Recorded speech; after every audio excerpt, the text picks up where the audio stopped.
Now that nominations are in for the Oscars this year and we know what we're working with, here are my predictions this month for who I predict to win and who I would like to win in some of the categories. I've skipped out on talking about the documentary categories and the short film categories because I have no idea who those nominees are and I never do, so picking would just be like blindly guessing. So without further ado, here are my predictions on who I want to win and who I think will win for the Oscars this year. For costume design, there is Babylon, Black Panther Wakanda Forever, Elvis, Everything Everywhere All at Once, and Mrs. Harris Goes to Paris. At this stage, I think I'm going to pick and predict Elvis. I think something about the historical element of the costumes in the movie is what is going to really appeal to the voters, and I think that they're going to pick Elvis to win. So for makeup and hairstyling, we have All Quiet on the Western Front, The Batman, Black Panther Wakanda Forever, Elvis, and The Whale. Traditionally with makeup and hairstyling, they really like films where there's a really strong transformation between the actor and the character. Some examples of that include Vice, Darkest Hour, Dallas Buyers Club. So for that reason, I'm kind of narrowing it down to either Elvis or The Whale. At this stage, my pick would be for The Whale to win, but I'm going to predict that Elvis will win. For music original song, we have Applause, Hold My Hand, Lift Me Up, Natu Natu, and This Is a Life. This one is pretty much locked in. Well, I would hope it's locked in. I'm picking for Natu Natu to win, and I think it will win. For music original score, we have All Quiet on the Western Front, Babylon, The Banshees of Inisherin, Everything Everywhere All at Once, and The Fabelmans. I am picking and predicting for Babylon to win. It won the Golden Globe, and this is sort of the only chance that Babylon has for a guaranteed win. So I'm sticking with Babylon, and I think it's going to happen. So for sound, we have All Quiet on the Western Front, Avatar: The Way of Water, The Batman, Elvis, and Top Gun: Maverick. Historically, for sound and editing awards, there has been a pattern to award films that are from an action genre or a war genre. So think of movies like Mad Max, American Sniper, Dunkirk, Hacksaw Ridge, and 1917. So for that reason, I'm going to narrow it down to All Quiet on the Western Front or Top Gun: Maverick. Since I haven't seen these movies yet, I don't have a favorite or I don't have any kind of feelings about these movies, so I am going to pick and predict for All Quiet on the Western Front to take out the Sound Award. For film editing, we have The Banshees of Inisherin, Elvis, Everything Everywhere All at Once, Tar, and Top Gun: Maverick. And in keeping with the trend of picking the kind of war films and the action films, I'm going to pick and predict Top Gun: Maverick to win for this. Production design, we have All Quiet on the Western Front, Avatar: The Way of Water, Babylon, Elvis, and The Fabelmans. My pick for production design would be Babylon. That was such a gorgeous, lush, detailed film. But I'm going to predict that All Quiet on the Western Front will win this one. For visual effects, there's All Quiet on the Western Front, Avatar: The Way of Water, The Batman, Black Panther Wakanda Forever, and Top Gun: Maverick. At this stage, I'm going to both pick and predict Avatar: The Way of Water. However, I feel like All Quiet on the Western Front and Top Gun: Maverick may threaten that, so this prediction may change over the next couple of weeks. For animated feature film, we have Guillermo del Toro's Pinocchio, Marcel the Shell with Shoes On, Puss in Boots: The Last Wish, The Sea Beast, and Turning Red.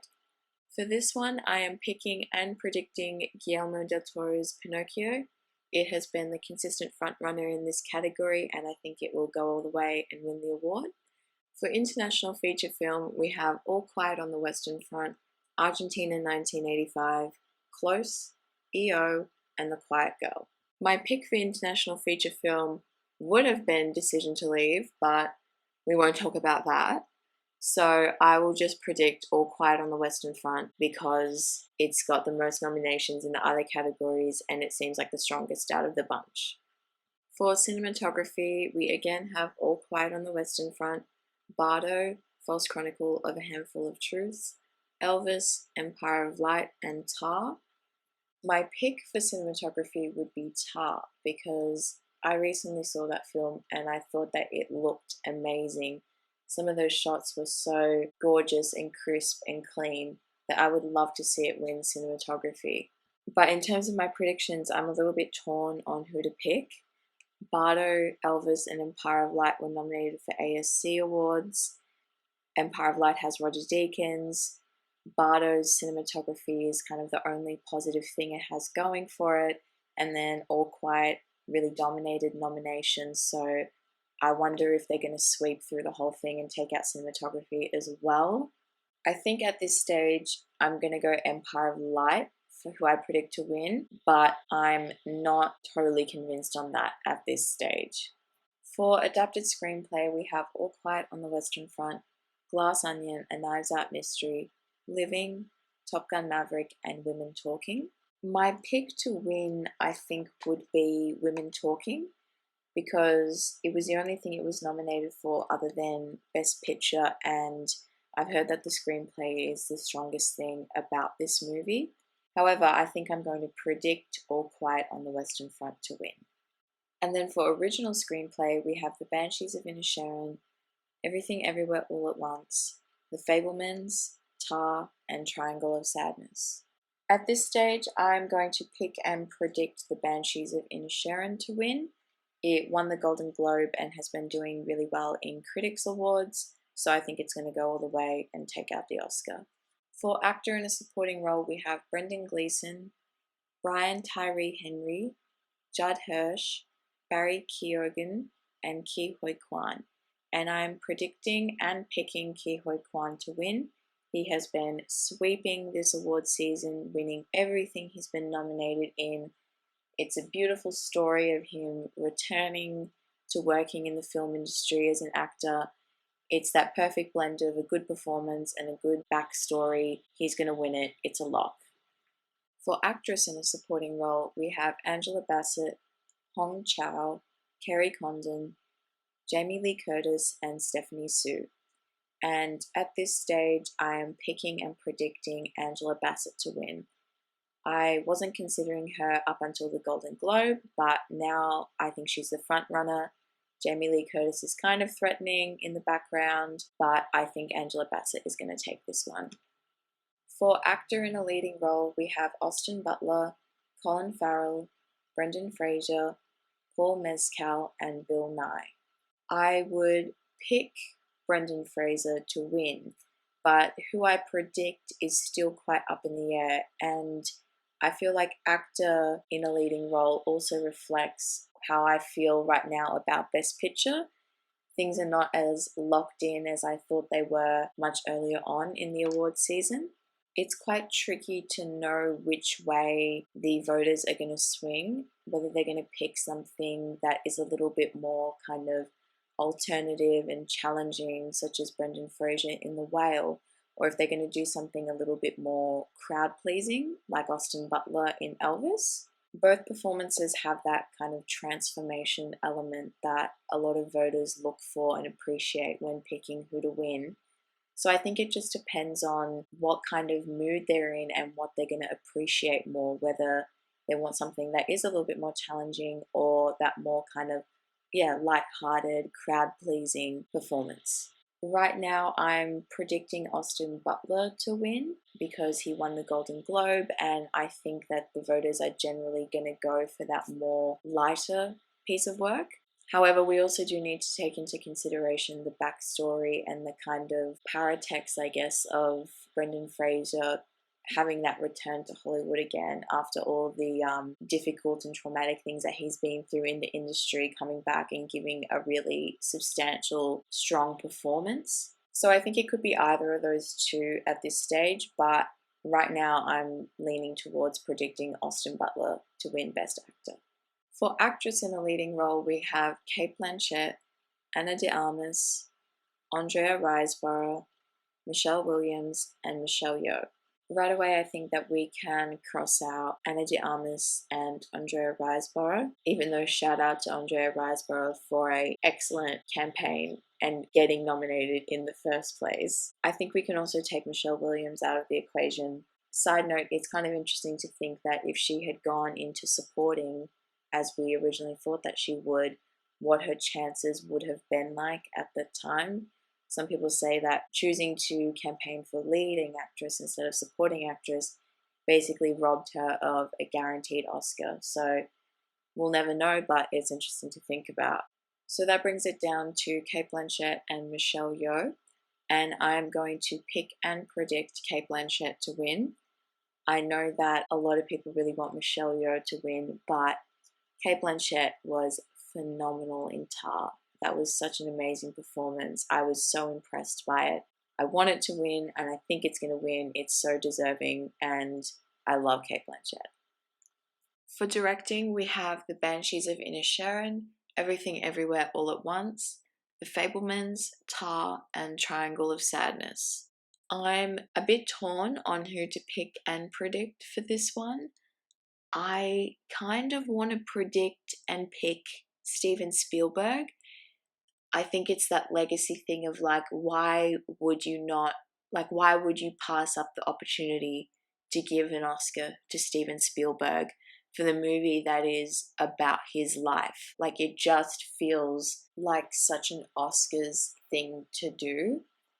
However, at this stage, the Daniels for Everything Everywhere All at Once is the crowd favorite and is what a lot of people are picking and predicting to win.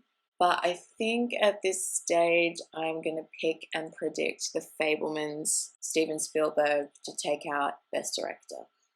And now we've got the big one, Best Picture. We have All Quiet on the Western Front, Avatar: The Way of Water, The Banshees of Inisherin, Elvis, Everything Everywhere All at Once, The Fabelmans, Tar, Top Gun Maverick, Triangle of Sadness, and Women Talking. At this stage, it feels like you could make a case for a lot of these movies. Like, you could say All Quiet is going to win because it sweeps nominations and it's probably going to sweep technical awards. You could say The Banshees of Inisherin is going to win because it'll probably take out screenplay, and the screenplay to Best Picture correlation is quite strong. You could say Elvis or The Fabelmans or Top Gun Maverick are going to take it out because if we look at preferential voting, often movies that are ranked kind of second or third in people's lists are more likely to end up taking out Best Picture rather than a really kind of strong polarizing film that only some people pick in their number one slot. But then you're also like, Elvis, Fabelmans, and Top Gun Maverick, are they going to win enough of the technical awards and the other kind of above and below the line awards to make the Best Picture win substantial enough? It's weird because I want to predict The Fabelmans to win Best Picture, but at this stage I only have it picked for Best Director and nothing else, which doesn't feel like the smartest thing to do. And then Top Gun Maverick, that's probably going to take out sound and editing, or at least definitely editing, maybe visual effects. So is that then enough for it to win Best Picture? And then Elvis, again, it's got that crowd pleaser vibe. If Austin Butler takes it, they get costume, makeup, and hairstyling. Is that enough of a package for it to get Best Picture as well? And then Everything Everywhere All at Once is kind of like the front runner at this stage, but I don't really see it taking any awards other than Ke Huy Quan for Best Supporting, and then maybe Daniels for Directing. So it's really kind of weird. I don't know who to pick or predict at this stage because there's just a lot of factors that need to just become clearer before you can kind of pick with confidence. I don't know. So I think I'm just going to go with my gut and pick and predict The Fabelmans, which sounds so wrong, but it's just kind of what's on my mind right now. I don't know. I really don't know this one. We'll just see how the predictions change over the next few weeks as we get more of the precursor awards and the BAFTAs and things like that. So there you go. That's my brain dump for who I think will win and who I want to win for the Oscars. I'd really love to hear everyone's predictions. Please let me know what you think of my predictions and then what you have picked as well. And yeah, thank you as always for watching and listening in, and I'll see you in the next video.